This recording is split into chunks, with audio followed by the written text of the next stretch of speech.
Bienvenue à cette journée porte ouverte numérique à Mediapart. Toute la journée, notre journal en ligne est en accès libre. Vous pouvez visiter 13 ans d'archives de Mediapart, tous nos articles, toutes nos enquêtes, toutes nos révélations, tous nos dossiers. Pendant toute cette journée, vous aurez 7 rencontres avec toutes celles et tous ceux qui font Mediapart, 7 débats qui seront suivis d'un documentaire et d'une émission en studio, puis d'une spéciale à l'air libre en direct, notre émission quotidienne. Alors pourquoi cette journée porte ouverte numérique? Pourquoi cette rencontre virtuelle, mais en effet très réelle? Parce que Mediapart, ça veut dire un média à part, totalement indépendant, totalement participatif, totalement lié à ses lecteurs. Donc participatif. Nous allons à la rencontre de notre public, nous discutons, nous sommes interpellés, critiqués, discutés, nous rendons des comptes, car nous ne vivons que avec le soutien de nos lecteurs. C'est le sens de ce que nous faisons chaque année avec des festivals de Mediapart, normalement en rencontre dans un lieu à Paris avec toutes sortes de débats. Nous n'avons pas pu le faire avec la pandémie. Nous avons pensé pouvoir le reporter. Et puis finalement, vous le savez tous, on le vit tous, avec le second confinement, nous avons décidé de le faire comme nous le faisons aujourd'hui, un 2 décembre. Alors pourquoi un 2 décembre? Parce que c'est un anniversaire de Mediapart. Il y a 13 ans précisément, Mediapart annonçait sa création avec le lancement de ce qu'on a appelé un pré-site qui invitait à soutenir ce journal qui ne vit que du soutien de ses lecteurs. Vous savez, c'était le pari premier de Mediapart. Seuls nos lecteurs peuvent nous acheter. Alors, du coup, on a choisi cette date comme date anniversaire à laquelle nous tenons. Et ça vous est expliqué d'ailleurs sur le site de cet événement pour faire vivre cette rencontre. Alors, pendant toute cette journée, vous allez pouvoir poser vos questions sur un chat qui est à droite de cette vidéo sur votre écran ou en dessous si vous êtes sur votre téléphone. On va essayer de traiter le maximum de questions en vidéo, mais d'autres seront publiées dans le chat écrit sur lequel l'équipe répondra. Nous sommes celles et ceux que vous allez rencontrer en partie en télétravail, en partie dans les locaux de Mediapart, à distance ou présents, dans le respect des règles sanitaires. Certains d'entre nous portent le masque, d'autres non, en aérant, en désinfectant régulièrement les locaux. Bref, nous nous sommes organisés pour être suffisamment éloignés les uns des autres pendant ces échanges. Enfin, pendant toute cette journée où vous pouvez visiter Mediapart de la cave au grenier, vous pouvez aussi, c'est la période des fêtes, vous pouvez aussi profiter d'une offre spéciale. Elle s'affiche 6 mois de Mediapart pour 20 € seulement. Et vous pouvez vous abonner si, comme beaucoup d'entre vous pendant cette rencontre, vous ne l'êtes pas encore. Si vous êtes ici et vous êtes déjà abonné, eh bien vous pouvez aussi offrir l'indépendance en offrant des abonnements cadeaux. C'est 3 mois pour 25 € ou 6 mois pour 50 €, 1 an pour 75 €. Enfin bref, profitez de toutes ces offres. C'est le moment pour découvrir l'indépendance. Nous allons commencer notre premier débat, notre première rencontre avec l'équipe qui est au journal dans le cadre du pôle enquête, mais comme vous allez le voir, l'enquête, elle fait partie de toute la culture de Mediapart. Alors, nous commençons cet échange avec déjà des questions qui s'affichent avec Fabrice Arfi et Antione Rouget. Fabrice Arfi est co-directeur du pôle enquête de Mediapart, co-responsable, et Antione en est l'un des animateurs, l'une des figures. Peut-être que l'un et l'autre, avant qu'on passe aux questions, vous pouvez vous présenter et parler de ce que vous faites à Mediapart. Fabrice ? Bonjour à tous, donc je m'appelle Fabrice Arfi, je suis journaliste depuis maintenant une vingtaine d'années et depuis sa création à Mediapart en mars 2008 où j'ai intégré le pôle dit des enquêtes que je co-dirige aujourd'hui avec Michael Ashdenberg et je suis ravi de pouvoir répondre évidemment à toutes vos questions. Antione ? Oui, bonjour, donc je suis Antione Rouget, j'ai 30 ans, je suis journaliste au pôle enquête de Mediapart, donc sous la direction de Fabrice et Michael Ashdenberg, et je travaille plus particulièrement sur les questions au sens large d'atteinte à la probité, de corruption, de financement politique, etc. Alors, avant de dérouler toutes les questions, j'en ai une pour vous deux, parce que certaines et certains nous découvrent. Pourquoi cette image de l'enquête, de l'investigation, comme certains disent, de révéler des secrets, des scoops, etc., est au cœur de Mediapart.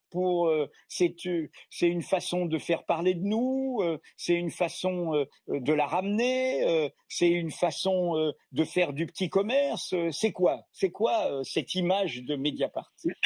C'est tout ça, c'est une façon de parler de nous, de faire du petit commerce et de la ramener. En vrai, c'est quelque chose d'un peu principiel dans l'histoire du journal que de considérer qu'il n'y a pas d'un côté le monopole de l'opinion qui serait la chose des sachants du journalisme qui, du haut d'une chaire quelconque, viendraient dire au bon peuple ce qu'il faut penser et comment le penser. Les opinions sont libres et elles appartiennent absolument à tout le monde dans une société démocratique. En revanche, nous, journalistes, on a un métier qui est celui compliqué, brouillon, tumultueux, parfois dans la rudesse, d'agréger des petits faits les uns à côté des autres, comme on agrège les pièces d'un puzzle, pour essayer de montrer une réalité telle qu'elle est, le plus honnêtement, le plus sincèrement, de la manière la plus contradictoire possible. Et dans notre profession, il n'y a pas d'autre moyen pour cela que de faire ce qu'on appelle de l'enquête, même si je crois qu'on partage une certaine idée entre nous, qu'on n'aime pas trop ce terme de journalisme d'investigation qui a un côté un peu cow-boy de l'info. Nous faisons de l'information pour rendre au plus grand nombre ce qui lui appartient, à savoir l'information, à condition évidemment qu'elle soit vérifiée et d'intérêt public. Ce sont nos deux critères, vérifier et d'intérêt public pour publier. Antione, tu as des désaccords avec ça ? Non, juste pour prolonger sur l'idée que le journalisme d'enquête, on ne le conçoit pas comme une forme de journalisme, mais comme un des fondements en fait de notre métier. On n'est pas un pôle à part dans le journal, mais tout le monde fait de l'enquête à Mediapart. Tous les journalistes font de l'enquête ou devraient en faire. Et sur les questions juste de corruption et d'atteinte à la probité, on a une conception et on partage le sentiment que le pays est malade et rongé par la corruption et que l'un des enjeux du journalisme aujourd'hui, c'est de le décrire factuellement et que une partie de la presse s'est fourvoyée dans le refus de voir en face cette réalité-là et que donc on a un message offensif à porter sur ces questions-là. Alors j'ai une première question pour vous deux. De Aline. Darmanin, Blanquer, Sarkozy, les affaires s'accumulent, les faits sont là, les faits dont tu parlais, Fabrice, mais il semble que ces politiques, accompagnés par certains médias, ne s'intéressent plus aux faits. Est-ce que cette situation vous inquiète ? Oui, je crois que c'est pas nouveau, mais c'est de plus en plus prégnant dans le débat public. Cette sorte d'effacement de la frontière entre le vrai, le faux, entre la décence et l'indécence, pour reprendre un terme cher à Orwell, où au fond, tout ça a été déjà raconté depuis quelques années, c'est ce qu'on appelle le régime de la post-vérité. Et il ne faut pas croire que c'est que l'apanage de ce qu'on appelle les démocraties illibérales, ici Bolsonaro, là Trump ou d'autres. Il y a en France une forme d'illibéralisme de ce point de vue-là, de considérer en quelque sorte que la vérité n'est plus qu'une opinion comme une autre. C'est-à-dire que les faits qui sont désagréables aux convictions de certains, en réalité, ne sont plus relayés au régime du factuel, c'est-à-dire de notre grammaire commune.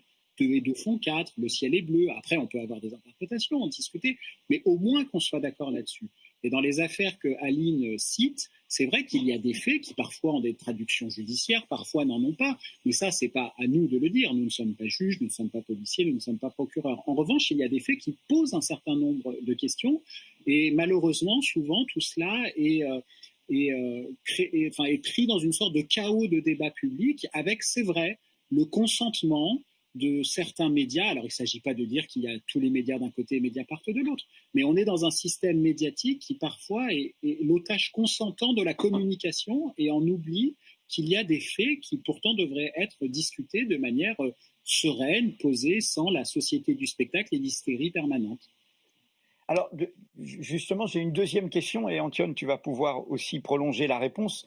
Hier, il y a eu la validation par la Cour de cassation définitive des fameux enregistrements Benalla-Kras qu'on avait révélés, et tu étais au cœur de ces révélations. Et Patrick dit quelle est la suite à attendre pour cette affaire? Et il met post-scriptum des nouvelles du coffre. Alors, ça permet de continuer à répondre parce que hier, cette validation, nous, on l'a prise évidemment avec satisfaction car ça fait de ces enregistrements des preuves judiciaires au cœur du dossier. Mais il faut le rappeler, et d'ailleurs notre article que vous avez écrit à plusieurs mains le dit, c'est que nous avons été vilipendés par une partie de la profession sur le fait que ces enregistrements étaient illégaux, qu'il y avait peut-être des services de renseignement étrangers derrière ça, qu'on avait peut-être posé des micros, allez savoir. Bref, quelle est à la fois ta réaction en prolongement et ta réponse à Patrick sur alors l'affaire Benalla, quand est-ce que ça va arriver? Le coffre, tu l'as trouvé? Non, le coffre, on l'a pas encore trouvé, mais c'est vrai que cette question interroge d'abord ce à quoi répondait Fabrice sur la question d'Aline et le climat un petit peu de post-vérité. En fait, souvent dans ce type d'affaires, il y a un décalage, je trouve, d'ambiance entre la manière dont nous on vit ces affaires-là en interne, c'est-à-dire de manière très sereine. Évidemment, quand on publie les enregistrements Benalla fin janvier 2019, on est absolument sûr et certain de notre coup, c'est-à-dire qu'on les a vérifiés, qu'on sait d'où ils proviennent, on connaît l'origine, on a évidemment vérifié la véracité et on sait que ça va avoir un retentissement. Et donc, dans les semaines suivantes, il y a une mise en cause de notre travail en inventant absolument n'importe quoi. Il y a des éditorialistes je pense qui ont confondu Mediapart avec James Bond et donc qui ont absolument raconté n'importe quoi. Mais c'est vrai que ça a pris en fait et qu'on arrive maintenant près de 2 ans plus tard avec une décision de la Cour de cassation dont nous on n'avait aucun doute sur le fait que ça valide les enregistrements. D'ailleurs, la police scientifique a travaillé dessus, a bien démontré que ça provenait d'une seule et même bande sonore, qu'il n'y avait aucun recoupement, que des voix n'avaient pas été ajoutées. Enfin, on a quand même eu pendant quelques semaines des articles de presse de journalistes qui ne se reposaient, des articles qui ne reposaient sur rien et des journalistes qui racontaient absolument n'importe quoi. Donc nous, ça nous fait rire d'une certaine manière en interne, mais c'est vrai que tout ça en fait participe d'un bruit dans le débat public en disant on sort de là avec un doute, mais quand même il n'y a pas de fumée sans feu, pourquoi on critique Mediapart et ça. Donc là au moins la décision de la Cour de cassation vient remettre un petit peu l'horloge à l'heure et tout est cadré et bien clair. Sur les développements de l'affaire Benalla, il y a encore différents fils qui sont à la fois judiciaires et journalistiques. Ça veut dire que les révélations du Monde puis de Mediapart dans cette affaire font que Alexandre Benalla est visé par un certain nombre d'enquêtes judiciaires.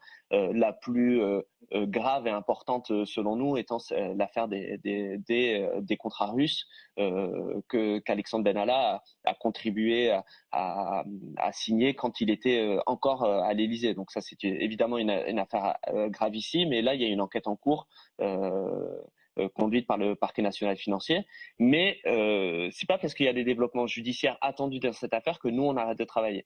Et donc là, on considère que nous, on a encore des pistes d'enquête. Donc avec Marine Turki et Fabrice, on travaille sur cette affaire depuis 2 ans. On a rencontré des dizaines et des dizaines de personnes et il y a des choses qu'on n'a pas encore réussi à suffisamment étayer pour les publier dans le journal. Donc c'est des pistes qu'on n'abandonne pas, qu'on essaye d'approfondir et de démontrer avant de pouvoir faire des révélations. Mais évidemment, on continue à suivre les développements judiciaires et nous à travailler notamment sur la question du fameux coffre et sur une question qui est aujourd'hui toujours centrale dans cette affaire et qui est pour nous la question essentielle, qui est de la relation entre Alexandre Benalla et Emmanuel Macron, de sa place dans le dispositif, notamment au moment de la campagne présidentielle, et du fait qu'il a été aussi longtemps soutenu et couvert par l'Élysée. Alors, ce que vient de dire Antoine, Fabrice, et ça rejoint une question là qui est là, toutes ces polémiques qui accompagnent nos enquêtes sont liées aussi à un choix que nous avons fait depuis le début, qui est de ne pas être simplement les messagers de dossiers judiciaires. Hein, les avocats, les partis, tous les journalistes qui connaissent des affaires savent qu'il y a des débats entre avocats et que c'est pas si compliqué de savoir parfois ce qui se passe dans un dossier judiciaire. Or, dans l'ADN de Mediapart, depuis le début, il y a l'idée, et tu en es le témoin avec un des tout premiers scoops de Mediapart, qui est, d'ailleurs, ça a été récemment en justice, l'affaire Karachi, c'est l'idée de nous-mêmes révéler des faits que la justice ne connaissait pas. Hein. C'est-à-dire d'aller en avant. Hein. Oui, souvent, parfois, on entend dans le débat public ce terme qu'on voudrait accoler aux journalistes dits d'investigation qu'on récuse, celui du journalisme de PV. En quelque sorte, nous ne serions que les courroies de transmission d'un procureur, d'un juge d'instruction, d'un avocat, d'une partie, en quelque sorte, à un dossier judiciaire. Là, on ne va pas faire les soies blanches. Évidemment que ce qu'il y a dans des dossiers judiciaires peut nous intéresser, évidemment. Mais on défend principalement l'idée aussi d'un journalisme qu'on pourrait appeler d'initiative. En quelque sorte, même une forme d'orgueil journalistique, si j'ose dire. On ne confie pas simplement notre cerveau au travail des autres, fût-il remarquable, de la police, des procureurs, des juges, de la gendarmerie, de la Cour des comptes, peu importe. C'est qu'on a la liberté, et prenons-la, saisissons-la, de pouvoir nous-mêmes chercher des faits qui sont d'intérêt public et que nous devons rendre, encore une fois, au public. L'affaire Karachi dont tu parles, mais l'affaire Bettencourt, l'affaire Tapi, l'affaire des financements libyens, toutes les affaires Takedine, etc., en sont des bons exemples. Ça a d'abord été des histoires de presse, des révélations.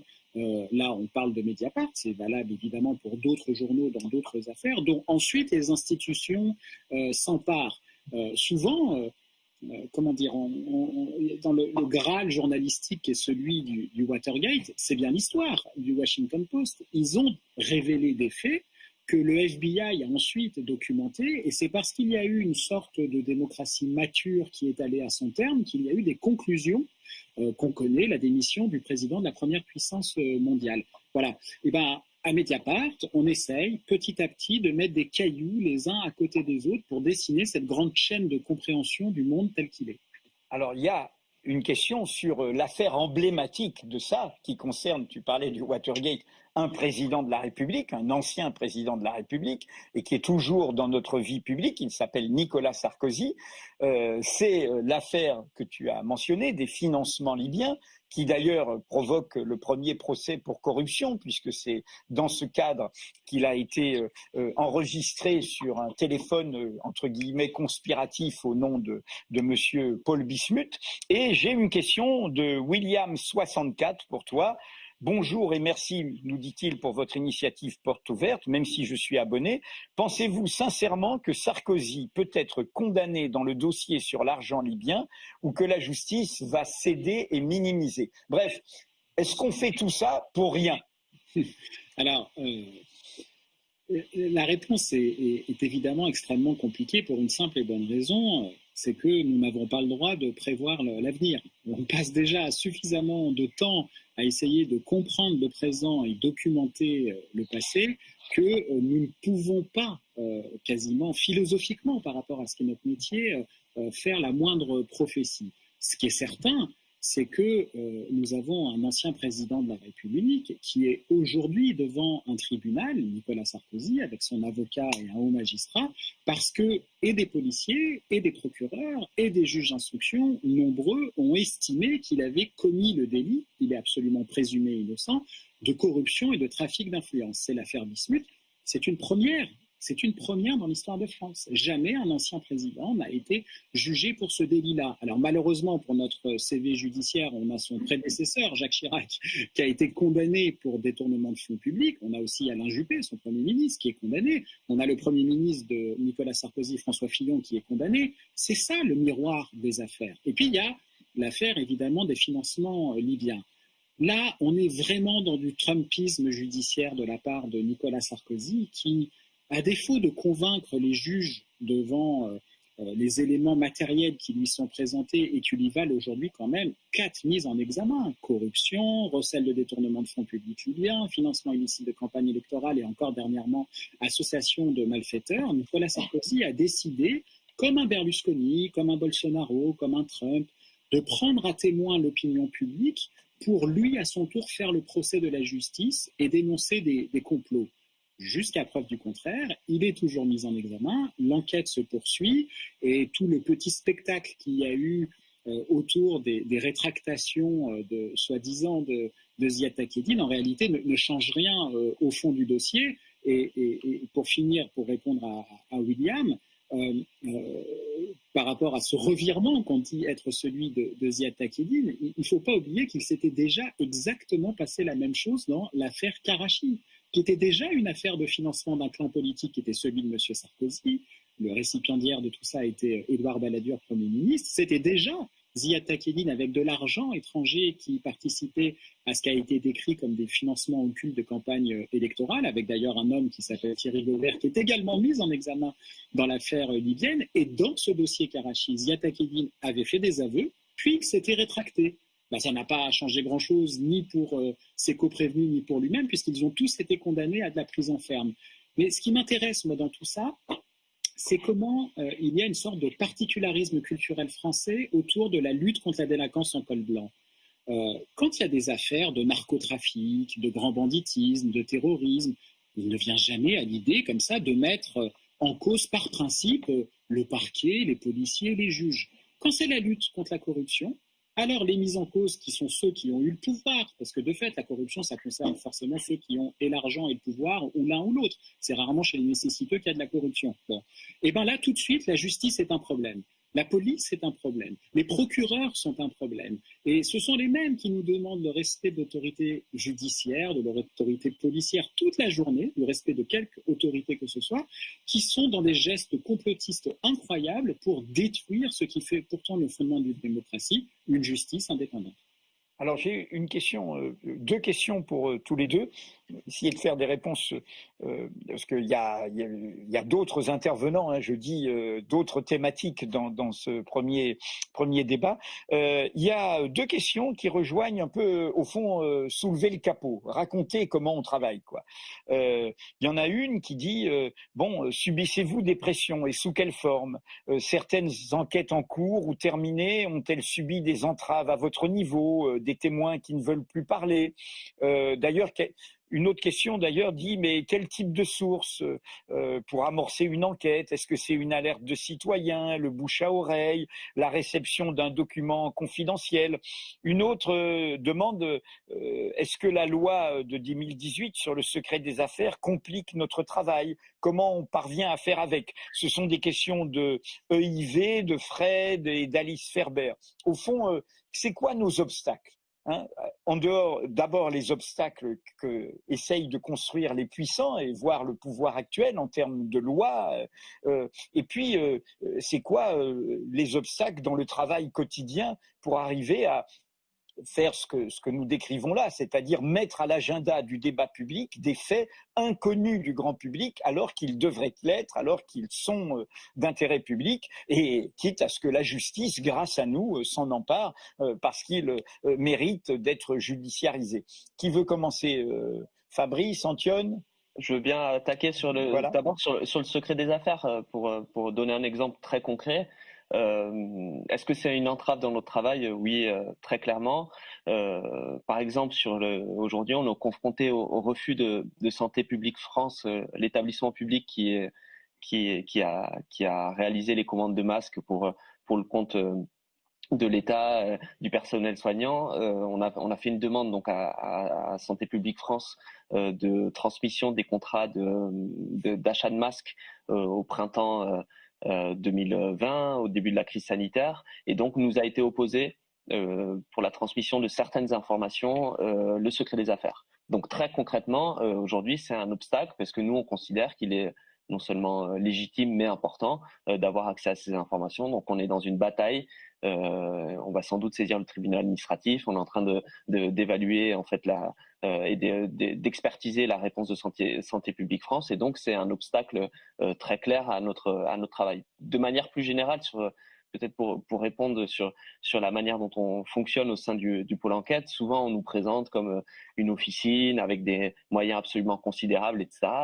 Le ressenti qu'on a et la manière dont on fonctionne en interne, c'est plutôt l'image vraiment d'une petite boutique d'artisans où voilà, on bricole avec nos petits moyens et notre temps. Hein. La seule limite, je crois que c'est que les journées font 24 heures et que et que on a une vie à côté du travail et donc souvent on manque de temps. On a énormément de dossiers, d'envies et d'enquêtes en cours, mais voilà, on y consacre beaucoup de temps et d'énergie avec des moyens qui sont ceux d'un journaliste, des sources, la capacité à aller interroger des gens, etc. C'est vrai qu'on est dans un univers à Mediapart, on est totalement libre de ce point de vue-là parce que on n'a pas d'actionnaire, parce que il n'y a pas de sujet tabou, parce que on s'interdit rien et on se donne les moyens d'arriver à nos enquêtes. Ça veut dire que si on considère qu'un sujet est important et mérite de l'investissement, on a la capacité en tant que journaliste à se dégager pendant plusieurs semaines, voire plusieurs mois. Hein. C'est l'enquête de Marine sur l'affaire Adèle Haenel. Pendant plusieurs mois de travail, elle a vraiment documenté ce fait-là. Et donc, on a des capacités d'investigation en termes de temps qui sont assez incroyables, voire inédites dans la presse française. Lié au fait qu'on n'a pas de pression d'actionnaire et qu'on peut absolument enquêter sur tous les domaines, ça veut dire que moi, demain, si j'enquête sur une personnalité politique ou un grand patron, personne n'appellera ma chefferie pour essayer de faire pression sur moi. Ils pourront éventuellement essayer, mais je sais que ça n'aura aucune incidence. Et d'ailleurs, bien souvent, les gens se privent de le faire parce que tout le monde sait qu'il n'y a pas d'incidence. De la même manière, on n'a pas de publicité à Mediapart. Donc, quand Fabrice fait des révélations sur l'empire Bernard Arnault et LVMH, eh ben, il n'y a pas de pression à la publicité à Mediapart et on n'a pas d'incidence sur notre chiffre d'affaires. Donc, évidemment, on est dans un environnement extrêmement serein de ce point de vue-là, qui nous permet de se sentir totalement libre et d'enquêter vraiment sur tous les domaines. Mais pour compléter juste ce que tu dis là, qui est important, l'histoire de Santé publique France, là on voit cette question de l'intérêt public. Hein. Nos révélations, c'était le mensonge sur les masques. Notre demande permet de documenter tout cela et en fait, on invoque sur cette question le secret des affaires et nous devons faire ce que nous avons déjà fait. Hein, c'était à l'époque Mathilde Mathieu qui avait traité ça, c'est-à-dire nous battre d'abord la commission d'accès aux documents administratifs, puis, comme tu l'as dit, le tribunal administratif et si ça ne va pas jusqu'au Conseil d'État pour obliger l'État à rendre public ce qui est d'intérêt public et c'est ce que nous avons fait, on le sait, sur les comptes de campagne. Hein, nous avons permis que l'ensemble de la profession puisse aller voir le détail de comment, et c'est comme ça qu'on découvre que les commissions de contrôle des comptes de campagne peuvent laisser passer les 20 millions de surplus de l'affaire Big Malion. Et c'est une bataille où on use de tous les moyens, à la fois de notre artisanat dont tu parles, mais aussi les moyens de bataille au cœur de l'État, d'où la raison de ces lois qu'ils font voter pour essayer de bloquer, de reconstruire le mur du secret. Fabrice, tu vas répondre à cette question, mais du coup, en écoutant Antione, et ça rejoint une question qu'il y a de Thomas Jarry. qui dit en clair, mais comment se fait-il que les médias, il dit, je suis parfois choqué par le peu de retentissement qu'ont certaines de vos révélations. Il parle notamment cet été, lui il les a pas loupés, des enregistrements Squarcini, qui est un scoop formidable que tu as fait avec l'aide de Pascal Pascariello, puisque c'était des audios, ce sont des enregistrements qui, mine de rien, montrent un état je mets 4 guillemets, mais mafiosé, c'est-à-dire la première fortune d'européenne, Monsieur Bernard Arnault, avec son groupe LVMH, qui au fond est au cœur de l'État, au cœur de la police, en lien avec toujours le clan Sarkozy. Enfin bref, c'était un voyage sidérant, et c'est vrai qu'il n'y a pas eu de reprise, alors que ça aurait dû créer tout un débat public. C'est vrai qu'on est parfois un peu comme dans la série Code Quantum, qui, dans des mondes parallèles. Bon, c'est dur à expliquer, parfois même à comprendre. On a à la fois, comme tu dis, la série de révélations sur Bernard Squarcini et ce qu'on avait appelé ces opérations secrètes, donc l'ancien chef des services secrets intérieurs de Nicolas Sarkozy, qui a un peu mélangé parfois le sentiment de la barbouzerie avec les intérêts privés sur l'autel du bien public. Moi, j'étais persuadé que ça allait faire beaucoup de bruit, parce qu'on avait là d'abord une première journalistique en France, et qu'on a diffusé des extraits d'interceptions judiciaires où on entend une forme d'intimité de la compromission entre des services de renseignement, l'un des plus grands milliardaires du continent européen et du monde, M. Bernard Arnault, et le groupe LVMH, leader mondial du luxe, et des interactions avec le politique et notamment le clan Sarkozy.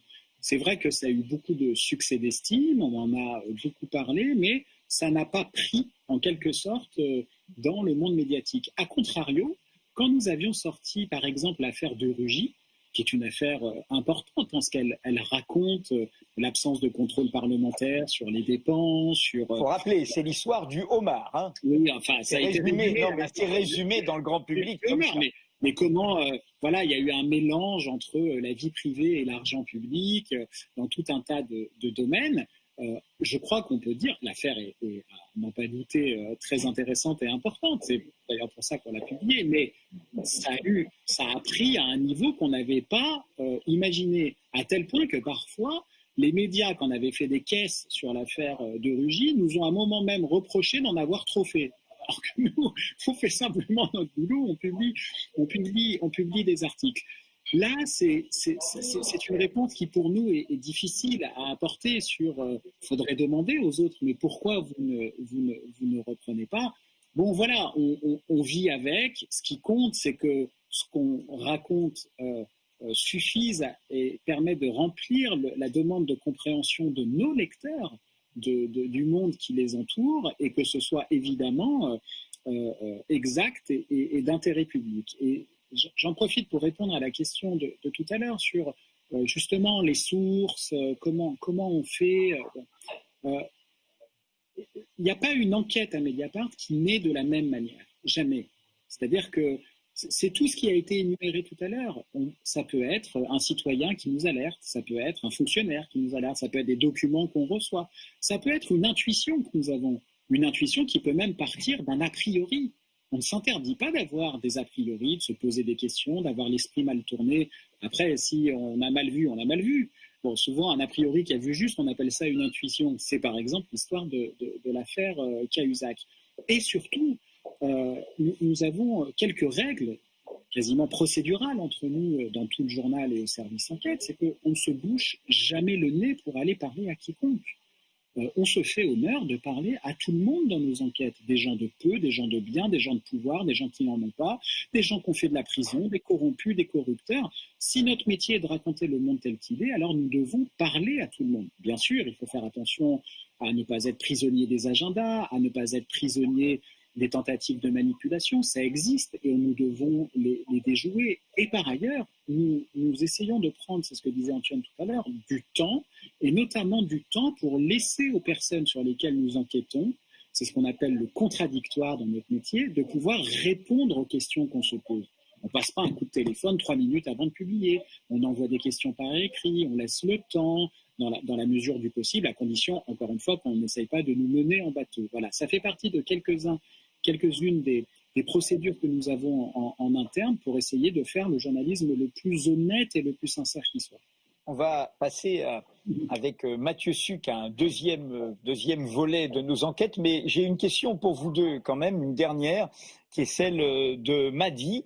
Quel est le profil d'un bon journaliste, demande-t-il, et surtout, quels conseils donneriez-vous pour un jeune de banlieue qui veut devenir journaliste d'investigation, même si, bon, journaliste d'enquête, et qui veut rejoindre un jour Mediapart. Alors, je dis au passage à Madi qu'il y a aussi, dans le recrutement divers de Mediapart, toutes sortes d'origines et de parcours professionnels ou sociaux, et notamment, il y a, par rapport à ce que ça a symbolisé il y a 15 ans lors de sa création en 2005, il y a plusieurs d'entre nous qui sont passés par le Bondi Blog et qui travaillent aujourd'hui à Mediapart, et salut au Bondi Blog qui est un de nos partenaires. Mais quels conseils vous donneriez dans la dizaine d'années qui vous séparent l'un et l'autre? Je crois que les 3 personnes que les gens voient à l'écran n'ont pas spécialement de diplôme. Ni toi, Antione, ni toi, Edoui, ni moi. Donc, tout ça pour dire une chose, c'est que c'est pas à Mediapart ce qu'on regarde. Nous ne regardons pas la taille du CV d'un point de vue de parcours académique, universitaire, même s'il y a des gens qui ont beaucoup de diplômes à Mediapart, mais ça n'est pas un critère. Pour moi, la réponse à cette question, qui est très importante, d'où viennent les gens, quelle est la sociologie du journalisme et quelles sont les qualités, entre guillemets, requises, je ne crois pas que ça s'apprenne forcément sur les bancs d'une école. Et je dis ça, et moi, j'ai pas fait d'école de journalisme, donc je n'ai aucune morgue par rapport à ce qu'on peut y apprendre. Mais ce qui me paraît absolument certain, c'est que il me semble qu'il y a trois qualités majeures. La première, c'est la curiosité. Et ça peut paraître un peu tarte à la crème de dire ça, mais la curiosité est une humilité. C'est-à-dire, la curiosité, ça veut dire je ne sais pas, donc je vais y voir. Voilà. On n'est pas journaliste derrière son écran. On n'est pas journaliste en faisant des recherches sur Google ou Wikipédia ou en regardant les réseaux sociaux. On est journaliste en prenant son calepin à l'ancienne, en se levant et en ayant du temps pour en perdre, en quelque sorte, et discuter avec tout le monde. La seconde, c'est, je crois, quand même avoir une capacité d'indignation. C'est-à-dire qu'on est dans un monde où il faudrait que tout se vaut, que voilà, rien n'est vraiment important, que le divertissement est censé, comme ça, comme son nom l'indique, nous divertir. Alors moi, je suis très divertissement, il n'y a pas de problème, mais je crois qu'il y a quand même des choses plus importantes que d'autres. Je crois qu'il y a des hiérarchies dans l'information, et nous ne sommes pas des comptables grisâtres du réel. Et donc, oui, on peut avoir des indignations, ça veut dire qu'il ne faut pas en être prisonnier non plus, mais ça me paraît extrêmement important, et c'est un peu avec ce qu'Antione on essaye de dire tout à l'heure sur les conséquences de la tragédie qui est la corruption dans ce pays. Et la dernière chose, c'est la ténacité. La ténacité parce qu'on fera toujours tout pour empêcher que ce journalisme-là puisse exister. Vous savez, les éditorialistes, les gens qui ont un avis sur tout, et surtout un avis, en réalité, ça ne fait pas tant de mal que ça. Je veux dire, un éditorialiste, il convainc celui qui est d'accord avant même de l'entendre. Les opinions, elles sont libres, mais on peut être pour, on peut être contre. Les faits, c'est plus compliqué. Les faits, ça vous met au pied du mur. Les faits, ça casse vos propres convictions. Bien sûr qu'on peut en avoir des convictions à Mediapart, mais les faits, il y a une sorte de vérité contraignante, de force contraignante du factuel. Et quand on a ça en tête, je pense qu'on peut faire un bon journalisme. Antoine ? Ouais, pour prolonger, moi, si je pouvais donner un humble conseil, c'est de vraiment pas se laisser gagner par l'aigreur du moment et par effectivement les vérités qui nous sont assénées. Je crois que la curiosité du journalisme et de l'enquête, c'est simplement de pas s'arrêter à une vérité officielle, à une communication, et d'aller simplement chercher la vérité des faits derrière ces discours-là. Et je crois que vu que la question portait sur en tant que jeune de banlieue, comment devenir journaliste ou accéder à Mediapart, je crois qu'il y a aussi moi quelque chose qui me tient à cœur et y compris qui renvoie à mon parcours et à la manière dont moi j'ai intégré Mediapart, qui est aussi de cultiver sa différence et de refuser justement d'intégrer un moule avec des sujets identiques dans tous les médias, etc. Mais au contraire d'aller voir des territoires qui sont des terrains d'enquête absolument inexplorés. Sur la question de la corruption, on le voit bien. Nous-mêmes à Mediapart, on est extrêmement frustrés de pas pouvoir se déployer de manière totale sur plein de thématiques auxquelles on n'arrive pas à accéder simplement parce qu'on est encore on est une petite équipe, on est avec nos moyens et donc il y a encore plein de terrains d'enquête qui sont inexplorés. Je pense aux questions de corruption dans certains territoires, dans des villes, dans des métropoles, etc. Il y a des médias locaux qui se montent aussi, avec lesquels on est en partenariat, avec Mars Actu, avec Médiacité et avec Rue 89. Et je pense qu'il est hyper important aussi sur cette question-là qu'il y ait des journalistes de terrain qui nous aident à enquêter et à montrer l'ampleur du phénomène. Merci Antoine, merci Fabrice. On va continuer ce premier échange autour de l'enquête qui est au cœur de Mediapart avec un autre journaliste du pôle enquête, Mathieu Sucre. Alors Mathieu, en fait on n'a pas le temps de tout développer. L'enquête à Mediapart, elle est transversale, elle n'est pas que au pôle enquête d'ailleurs, et elle concerne aussi bien l'économie que la politique, que la corruption et aussi un sujet que tu traites à Mediapart, parmi d'autres, parce que ce n'est pas le seul que tu as à ton arc, la seule flèche que tu as à ton arc, c'est le terrorisme. Tu es celui qui est au cœur du traitement des attentats, des enquêtes sur les attentats, des procès, y compris les procès qui sont en cours. Tu fais des révélations sur les réseaux du terrorisme djihadiste, tu racontes des parcours, tu enquêtes aussi sur les loupés de la police, parce que quand il y a des attentats, c'est qu'on n'a pas pu prévenir, qu'on n'a pas su trouver ça. Alors, est-ce que tu pourrais, en te présentant, dire comment tu te sens enquêtant sur le terrorisme dans ce journal que certains, parce que certains nous découvrent aujourd'hui, et ils entendent dire qu'en fait, tu es dans un repère d'islamo-gauchistes, et au cœur de gens qui seraient compromis avec le terrorisme. Raconte-nous.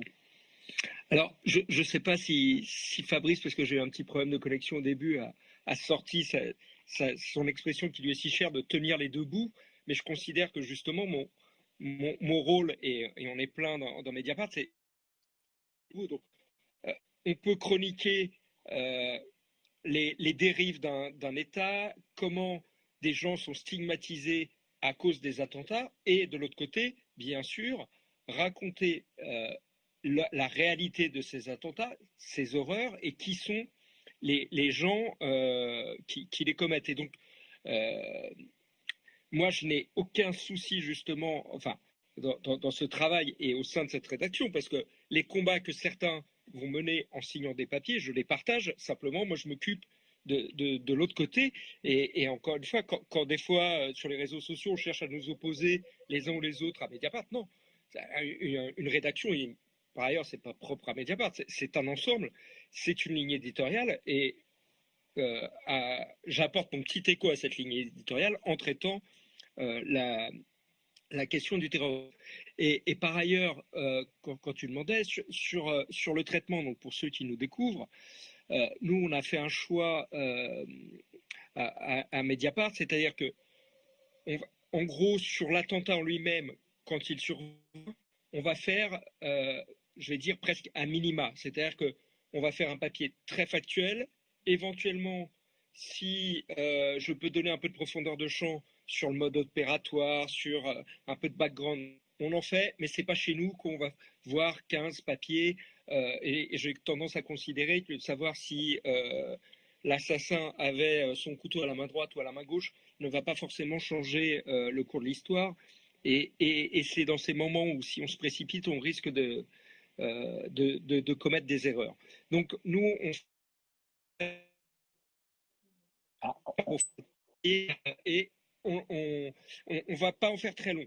Après, je préfère garder mes forces et faire quelque chose qui est là aussi tout à fait raccord, je crois, avec Mediapart, c'est-à-dire imposer notre propre agenda, c'est-à-dire mener des enquêtes qui sont des enquêtes d'initiative, c'est-à-dire qu'à des moments, on a l'impression de voir, Fabrice parlait tout à l'heure de nos intuitions, c'est-à-dire que voilà, je traite le terrorisme maintenant depuis quelques années.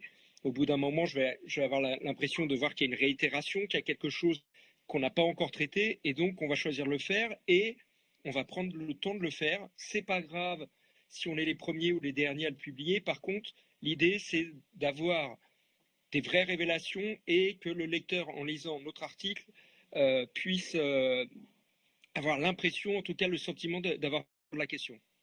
Alors, il y a des questions pour toi qui sont au cœur. Moi-même, tu sais, dans une vie lointaine, quand j'étais rubricard police, il y avait des attentats dans les années 80 en France et j'ai été amené à les couvrir. Mais ce que tu fais et qui vraiment force l'estime, c'est car le risque quand on couvre quelque chose qui est l'objet d'une traque policière avec les milieux du renseignement, avec le secret, etc., c'est évidemment le risque d'être dépendant des sources policières, d'être manipulé par les services de renseignement.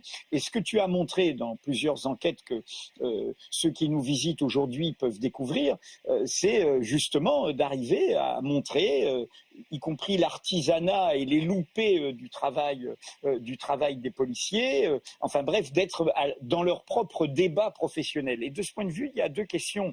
Il y a une qui est de Patrice, qui dit mais le danger de se faire instrumentaliser par les sources en dévoilant des secrets, comment on fait ça? Et puis une autre question de Martine du Var qui dit, et ça c'est intéressant aussi, lorsque vous avez des contacts avec des djihadistes, car nos sources ne sont pas que policières, on regarde ce qui se passe dans cet univers-là aussi, devez-vous informer les autorités de leur identité pour des questions de sécurité publique? Bref, comment, sur ces questions hautement sensibles, enquêter en toute indépendance? Alors, peut-être sur absolument les gens, enfin les autorités de qui je... Alors, on a un problème avec ta connexion. Oui, reprends ce que tu as dit, car on ne t'entendait pas bien. Ouais, là. donc, pour répondre à la question des djihadistes, bien sûr qu'on ne renseigne pas les autorités sur qui on rencontre. Et de toute façon, ça transcende la question des djihadistes. C'est qu'il est hors de question qu'on donne l'identité de nos sources à des autorités. En revanche, moi, les gens que je peux voir, je regarde et je fais attention pour ma propre sécurité. Il n'a échappé à personne que les journalistes pouvaient parfois être aussi des cibles pour les terroristes. Mais je ne renseigne pas les autorités. Sur la question de la dépendance à des sources, alors, pour commencer, moi j'ai toujours considéré que quand on est servile, parce que ça existe malheureusement dans notre métier, vis-à-vis des sources ou vis-à-vis justement de la police, c'est très bien, ça vous permet d'être le premier sur une info sur un vol de sac à main. Mais je pense que quand on dit la vérité et qu'on n'hésite pas à faire des papiers critiques sur les services de renseignement ou de police, c'est comme ça qu'on vous respecte et c'est comme ça que des gens vont avoir confiance en vous ou vous parler. Et les révélations qu'on a pu faire au sein de Mediapart sur certains des ratés des services, c'est ce qui m'a toujours rapporté le plus de nouvelles sources à l'intérieur de ces services, parce que quand ils ratent, les gens eux-mêmes qui travaillent dans ce service, ils en ont conscience et ils le vivent mal, et donc que ça soit porté parfois sur la place publique alors que les chefs essayent de mettre ça sous l'étouffoir, et ben en fait ils nous en sont reconnaissants. Et par ailleurs, il y a encore plus de fantasmes et bien sûr que la question se pose d'autant plus quand on travaille sur les services de renseignement. Et moi-même, sur chacune de mes sources et sur chacun de mes rendez-vous, je me pose toujours la question de est-ce que je ne suis pas instrumentalisé. Mais comme le disait, je crois, je ne sais plus si c'était Fabrice ou Antoine tout à l'heure, de toute façon, on ne s'interdit à voir personne. Et faut arrêter ce mythe du on nous donne un dossier clé en main, quelle que soit la source. Après, on fait un travail où on vérifie, on corrobore, on confronte. Et après, est-ce que l'information est juste ou pas? C'est ça notre seul critère. Peut-être qu'à un moment, telle personne dans un service. On t'a reperdu. Est-ce que. Oui, vas-y, on t'avait perdu. Un moment. Reprends. Oui, donc je disais, l'intérêt à agir d'une source, quelle qu'elle soit, service de renseignement, djihadiste, homme politique, tout le monde a un intérêt à parler à un journaliste. Après, c'est notre travail de confronter, d'étayer et de vérifier. Et si l'info est bonne, on la publie. Et voilà. Alors justement, il y a une question. Ta connexion est un peu hachée parfois, donc ça va être ma dernière question. Elle n'est pas stable, tu es de chez toi là. Mais il y a une question qui rejoint un scoop de Mediapart et qui est en écho avec le procès qui est en cours, le procès du massacre de nos confrères de Charlie Hebdo. Philippe dit, est-ce qu'il y a un lien entre le terrorisme et les affaires d'argent, les affaires financières ? Or, nous avons révélé quelque chose sur l'histoire des armes et de comment les terroristes se fournissent des armes dans des réseaux qui n'ont rien à voir avec eux, puisque c'était des réseaux idéologiquement qui ne sont pas dans le fanatisme djihadiste, qui était d'extrême droite, donc qui sont racistes, xénophobes et anti-musulmans. C'est au cœur de certains débats judiciaires, puisque ça a été séparé, ça n'a pas été mis dans le même procès. Est-ce que tu pourrais raconter ça? C'est-à-dire, le terrorisme, c'est aussi, il y a des frontières avec d'autres criminalités que le terrorisme. Alors, sur cette affaire-là, sur cet aspect-là qui a été révélé à Mediapart par Karl Lasky, la fin du procès, il faut voir aussi qu'on était dans un temps qui est un peu passé maintenant, c'est-à-dire 2015, c'est que les terroristes avaient besoin d'armes pour perpétrer leurs crimes, et les réseaux comme ça, liés au grand banditisme, liés à ce qu'on appelle l'ultra-droite, n'était pas très regardant sur qui venait acheter des armes. Qui plus est, il apparaît que certains de ces trafiquants d'armes étaient en relation avec des services d'enquête et que donc ils vendaient des armes aussi pour que des enquêteurs, là de la gendarmerie, puissent remonter des filières. Sauf que là, ça n'a pas été remonté. Donc, oui, il y avait cette porosité. On t'a reperdu, Mathieu. Reviens. Tu m'entends là? Oui, ça y est. Vas-y. Je ne crois pas que ça ait une porosité volontaire du business clandestin. On voit bien là, depuis en gros 2016, que les terroristes, justement, n'arrivent plus ou ont très grande difficulté pour se procurer des armes parce que justement, tout ce qu'étaient les réseaux criminels traditionnels sont beaucoup plus sélectifs sur à qui ils vont vendre une arme parce que ils ont peur de se retrouver impliqués dans des dossiers d'attentats. Ok, Merci Mathieu, ta communication est un peu hachée, donc il y aurait 1000 questions, mais j'invite tout le monde à aller lire toutes tes enquêtes et toutes tes révélations. Je dis ça parce que en plus il y a différents formats d'écriture à Mediapart, c'est ça la vertu du numérique, il n'y a pas de formatage et très souvent tes enquêtes se lisent comme des polars, on est embarqué. On va passer, merci Mathieu, on va passer là désolé, c'était pas très paritaire pour l'instant, donc c'était pas assez conforme à la réalité de Mediapart, qui normalement est une entreprise où il y a moitié d'hommes, moitié de femmes, et y compris dans son équipe de direction, dans sa direction éditoriale. Donc voici Marine Turki et Lucie Delaporte. Marine est au service enquête, mais avant d'être au service enquête, elle faisait à la politique, à Mediapart, en partie, ce que fait aujourd'hui Lucie Delaporte, c'est-à-dire l'une et l'autre, l'investigation, là, sur des partis politiques et pas sur n'importe quelle famille politique, sur l'extrême droite. Je précise, pour tous celles qui nous découvrent, que vous retrouverez Marine dans un autre débat tout à l'heure, qui est le débat sur nos enquêtes sur les violences sexuelles. Marine ayant notamment fait parmi plein d'autres enquêtes, l'enquête dont tout le monde a entendu parler il y a un an et qui a fait ce choc MeToo français autour du témoignage d'Adèle Haenel.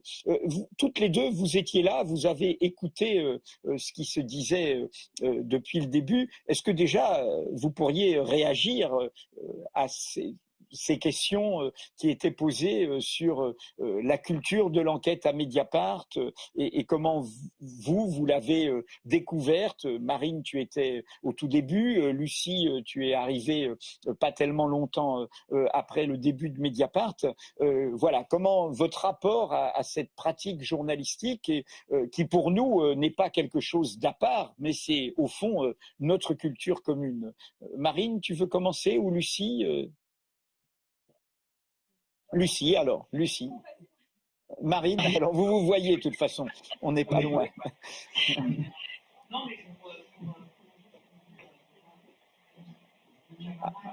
Marine, on ne t'entend pas bien. Oui, vous m'entendez ? Ah, ça y est, tu avais ton micro. Pour prolonger ce qu'ont dit nos camarades, et notamment sur le temps long qu'on a à Mediapart pour travailler, je pense que c'est important de dire qu'on a le temps pour enquêter et le temps aussi pour enquêter et parfois ne pas publier nos enquêtes. Parce qu'on parle évidemment beaucoup des enquêtes qu'on a publiées et moins des enquêtes qu'on n'a pas publiées parce que parfois on n'arrive pas à recouper certains éléments, parfois il faut du temps supplémentaire. Mais ce temps d'enquête, on l'a aussi consacré à l'extrême droite depuis la création de Mediapart. Et on l'a d'autant plus consacré que, comme Marine Le Pen nous a interdit à Mediapart l'accès à ces événements qui sont publics, ces meetings, ces réunions publiques, ça nous a d'autant plus poussé vers finalement l'investigation financière notamment, aller chercher un petit peu dans ces cercles rapprochés et ces zones d'ombre. Mais pour prolonger la discussion justement sur l'extrême droite en particulier, je crois qu'on défend vraiment à Mediapart un traitement sur trois jambes de l'extrême droite, c'est-à-dire d'un côté effectivement enquêter sur la réalité de la dédiabolisation affichée par Marine Le Pen, sur ses financements, on l'a beaucoup fait évidemment, sur ses cercles de l'ombre, sur la présence encore de membres de gens extrêmement radicaux au sein du Front National, devenu le Rassemblement National. Mais la deuxième jambe, c'est le reportage. On documente collectivement à Mediapart la réalité de la poussée de l'extrême droite en France, qui est une réalité qu'on constate dans nos reportages et qu'on raconte aussi, qu'on essaie d'expliquer. Et puis le troisième pilier de cette couverture qu'on fait collectivement, c'est quand même le décryptage des programmes et des idées de l'extrême droite et aussi des mots de l'extrême droite qu'on retrouve parfois dans la bouche d'autres partis. Donc on est un peu sur ces trois jambes, l'enquête, le reportage et puis le décryptage des programmes. Et ça nous semble important et complémentaire parce que les gens nous interrogent beaucoup sur est-ce qu'il faut traiter le Front National, enfin le Rassemblement National comme un parti comme les autres ou pas. Comment vous faites Ce que nous on dit souvent, c'est que y a une sorte de mouvement de balancier dans les médias, c'est-à-dire que souvent en fait l'extrême droite est traitée de manière un petit peu dans un sens ou dans un autre très passionnel. Et nous, on veut revenir aux faits. Et les faits, c'est aussi l'enquête. Par exemple, le Front National, les Le Pen ont fait de la lutte contre la corruption, la dénonciation des magouilles, leur fonds de commerce depuis des décennies. Et la réalité des faits, c'est que pendant la dernière campagne présidentielle, il y avait 6 enquêtes judiciaires en cours pour des questions financières qui concernaient Marine Le Pen ou le parti ou ses proches.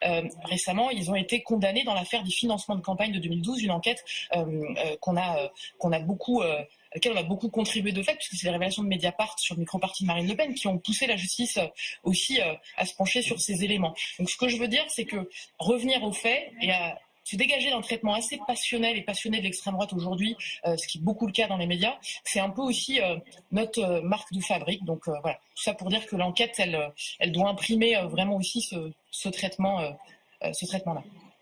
Alors, Lucie, parce que je précise, tu as commencé à sur l'éducation.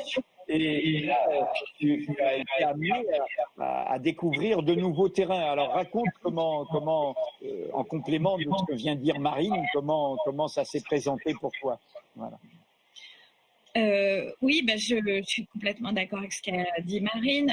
Par ailleurs, je vais juste revenir aussi sur l'idée que pour nous, il n'y a pas de séparation entre investigation, enquête et journalisme classique. Moi, j'ai l'impression que même quand je faisais de l'éducation, il fallait aussi faire de l'enquête, que c'était important. J'ai l'impression d'avoir toujours fait de l'enquête finalement.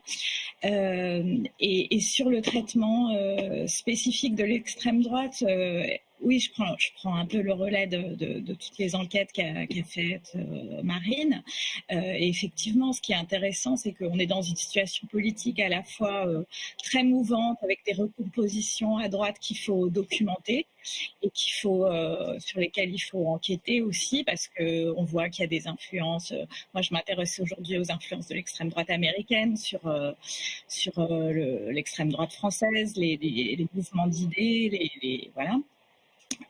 Mais aussi, comme le disait Marine, c'est un parti voilà, qui a beaucoup communiqué sur sa probité, sur le fait qu'il était différent des autres. Et il va falloir documenter comment, en réalité, dans les villes, par exemple, où il exerce le pouvoir, tout ça se déroule. Et voilà, donc il y a encore tout un travail d'investigation à continuer.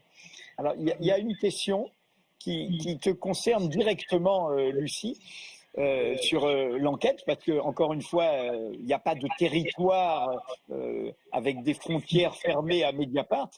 Il y a une question sur notre article, et c'est toi qui l'as fait, sur Hold Up, ce documentaire qui a eu beaucoup de succès sur la gestion de la pandémie et que tu as décrypté, donc en montrant que derrière une question que nous avions qui étaient des mensonges du pouvoir, etc., il y avait glissé en contrebande une vision complotiste du monde et avec notamment des personnalités d'extrême droite.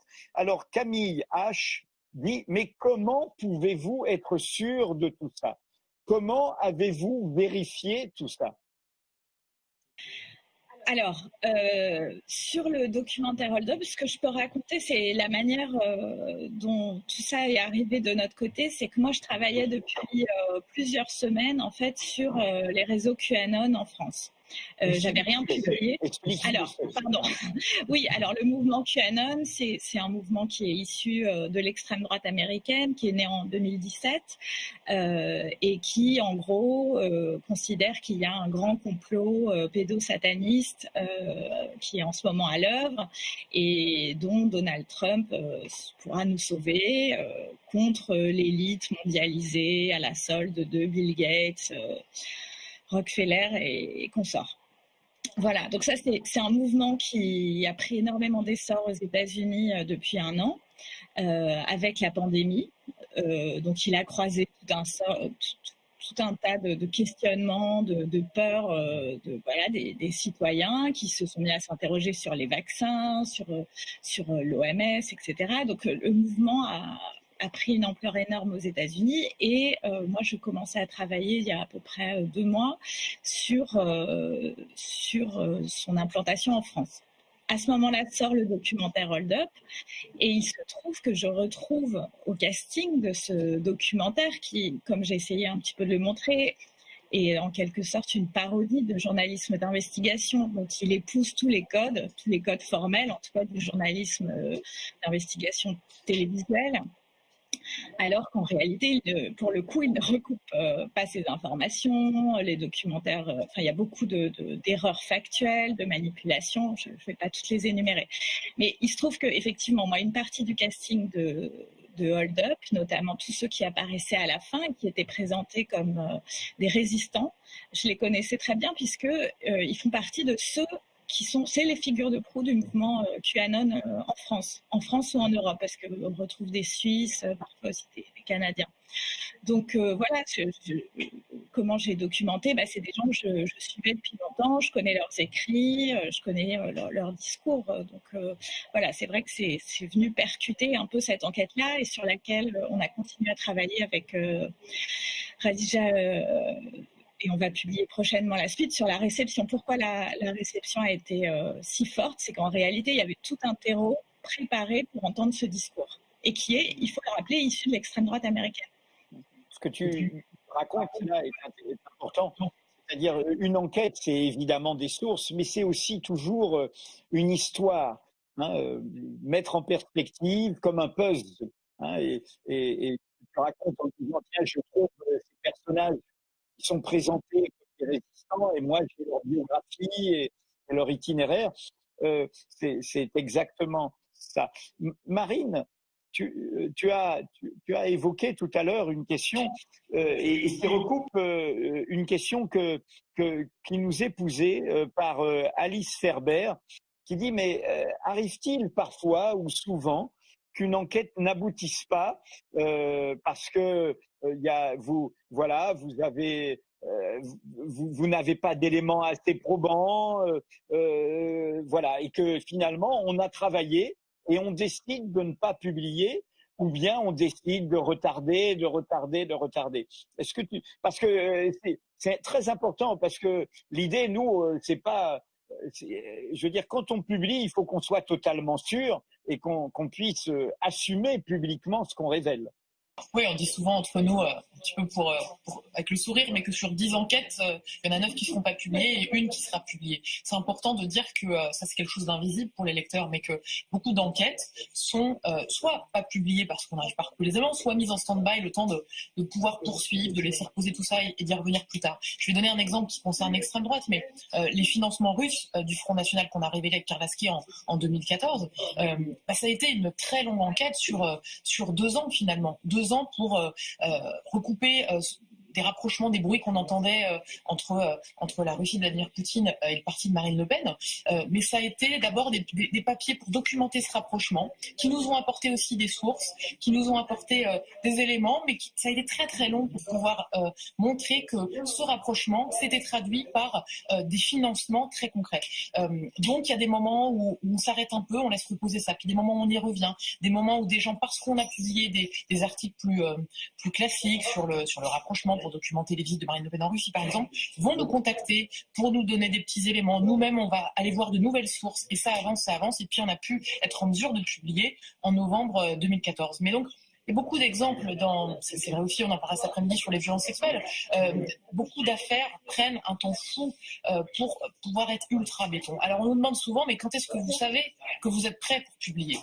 Il faut être très clair, on ne publie que quand les informations sont recoupées. C'est-à-dire qu'on a des documents ou qu'on a différentes sources qui se croisent et qui se recoupent. Et puis surtout, c'est important de le dire, il y a le contradictoire. C'est-à-dire que c'est une phase indispensable de nos enquêtes, y compris sur l'extrême droite.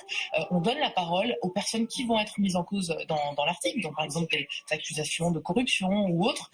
Ils ont la parole et à partir des éléments qu'ils nous donnent de réponse, il arrive qu'on retravaille, qu'on revérifie des détails, qu'on redocumente tout ça. Et une fois qu'on a tout ça, une fois que ce contradictoire est là, on peut publier. Alors le contradictoire avec l'extrême droite, il est évidemment pas toujours facile, parce que Marine Le Pen ne nous répond plus depuis des années. Mais si on est en mesure de publier ces enquêtes, c'est qu'on a aussi des sources à l'extrême droite, c'est qu'on a aussi des sources à l'intérieur du Rassemblement national, et que donc on a des éléments de réponse. Moi je pense que l'important, c'est d'être honnête à l'arrivée, de faire état de tous les éléments, de ne pas mettre sous le tapis des éléments qui ne vont pas dans le sens de notre démonstration, et ça c'est vrai de tous les domaines d'enquête qu'on documente. Donc c'est important de dire qu'une enquête n'est complète que quand il y a cet élément de contradictoire. Et donc parfois c'est des enquêtes très longues et on y revient. Voilà, c'est en différentes étapes. Alors ici, la réponse de Marine a devancé une question que je voulais te poser. Tu traites donc tout un courant politique avec cette attitude très antidémocratique du Front National, de nous empêcher de couvrir des événements publics parce que nos révélations ont dérangé ces dirigeants. Et la question que je voulais te poser, et qui est importante, et je me souviens des révélations qu'on avait faites sur des violences internes au Front National avec une sorte de traitement, j'allais dire un mot très fort, de torture, mais en tout cas de violence physique contre un militant par d'autres militants et dont la justice s'est saisie. Comment on fait quand on est stigmatisé par le parti que l'on couvre, et comment on fait pour néanmoins avoir des sources, néanmoins obtenir des confidences, néanmoins être respecté par des interlocuteurs au nom de l'honnêteté de notre travail? Je crois qu'il faut quand même dire que c'est d'abord difficile. C'est effectivement, et je le mesure sans doute plus ces derniers mois, mais c'est vrai que c'est compliqué d'avoir face à soi un appareil qui donne la consigne de ne pas nous répondre, de ne pas nous parler. Après, moi je pense qu'il y a quand même un terrain, il y a des élus locaux, il y a des gens qui ont toujours, d'abord avec qui on a pu avoir des relations plus anciennes. Ces gens-là quand même continuent à nous parler. Comme dans toute structure, il faut aussi... il y a des tensions, il y a des clans adverses. On connaît bien au Rassemblement national les oppositions qu'il peut y avoir, un peu idéologiques, entre Marion Maréchal Le Pen et Marine Le Pen. Enfin, donc il y a quand même des courants qui font que par moments certains parlent plus que d'autres. Voilà, pour raconter un peu comment... il est possible parfois effectivement d'avoir des sources qui arrivent alors qu'on n'y croyait plus. Et puis, moi, par ailleurs, je pense que c'est très important de documenter l'électorat et d'aller donc faire du reportage, du terrain pour raconter un peu ces millions de Français qui votent Rassemblement national. Voilà. Et ça... Voilà, c'est aussi notre façon de raconter ce parti, puisque c'est effectivement pas facile et je pense que je serais pas forcément la mieux placée pour raconter les coulisses parfois de ce parti. Et voilà, j'aurais peut-être pas les plus grandes. C'est très important ce que tu viens de dire. Hein. Nous, on ne diabolise pas l'électeur du Front National. On va le voir, on essaye de comprendre et en plus, les gens peuvent évoluer. C'est ce qu'on a montré d'ailleurs dans notre mouvement des Gilets jaunes, hein, où on n'a pas tout de suite, on s'est pas mis dans cette posture de regarder d'en haut ce peuple frondeur et en l'assimilant à l'extrême droite comme certains l'ont fait. Et par le reportage, on a montré sa qui a évolué des protagonistes. Par rapport à cette question, Marine, et ce sera la dernier rebond, cette question des sources, et je faisais allusion à ces violences internes, c'est toi qui avais révélé ça. Comment on fait pour avoir des sources dans un univers profondément, comment dire, en hostilité a priori, pourrait-on penser, vis-à-vis de Mediapart? Quelque chose qu'on dit souvent au journal, et toi aussi tu le dis souvent d'ailleurs, on ne fait pas la morale aux sources. Ça veut dire qu'on va contextualiser les propos, par exemple, racistes que peuvent tenir des cadres du Rassemblement national dans nos papiers, ça, on nomme les choses, mais on ne fait pas la morale aux sources. Les gens viennent nous donner des éléments, et parfois ce sont des gens qui ont eux-mêmes été mis en cause dans des articles qu'on a faits. C'est déjà arrivé. Mais s'ils viennent chez nous, c'est qu'ils ont l'impression qu'ici, on va consacrer plusieurs mois d'enquête sur un sujet qui est important, qui est financier. Et donc, s'ils viennent chez nous, c'est qu'ils ont ce sentiment que l'enquête va être faite. C'est la confiance. Oui, et puis plus on publie d'enquêtes, alors en l'occurrence là sur le Rassemblement national, plus des cadres qui peuvent être fâchés parfois avec Marine Le Pen ou en divergence, évidemment, hein, faut pas se leurrer sur les motifs qui font qu'ils nous contactent. Mais en tout cas, nous, on va faire ce travail de recoupement, de vérification à partir de ces informations-là. Mais c'est vrai qu'on a collectivement révélé à Mediapart un grand nombre d'affaires financières du Front National, hein, les affaires du micro-parti de Marine Le Pen, les financements russes, le prêt émirati. Donc Donc tout ça fait que les gens du Front National, du Rassemblement National vont davantage nous contacter. Et puis on a aussi eu plusieurs entretiens avec des repentis du Front National qui sont venus nous expliquer pourquoi ils avaient rejoint le Front National à un moment donné et ce qu'ils avaient trouvé en arrivant et pourquoi ils en partaient. Donc c'est aussi tout ça qui fait qu'ils ont ressenti que c'était aussi un endroit où il y avait ce long format qui était possible et ce temps d'explication. Mais bien évidemment que si on est en mesure de sortir un certain nombre de révélations, notamment financières ou sur les cercles de l'ombre de Marine Le Pen, c'est parce que des gens au sein du parti, au cœur de l'appareil, sont en mesure d'accepter de nous parler, de nous répondre et de pouvoir croiser des informations, confirmer des choses. Merci Marine et Lucie. On va devoir passer la main au débat suivant et du coup je vais répondre à une question qui permet de l'introduire. C'est à propos de Hold Up, Lucie. Laurent dit mais il y a eu beaucoup de commentaires critiques dans le club et sous ton article, sous tes articles à ce propos, assez virulent, avec l'annonce de désabonnement. Et Laurent dit, mais est-ce que ça peut influer sur le fait de publier des articles chez nous? Eh bien, non. La réponse, elle est simple, non. Nous sommes indépendants, c'est ce qui crée la confiance, mais nous sommes aussi indépendants à l'égard de nos lecteurs.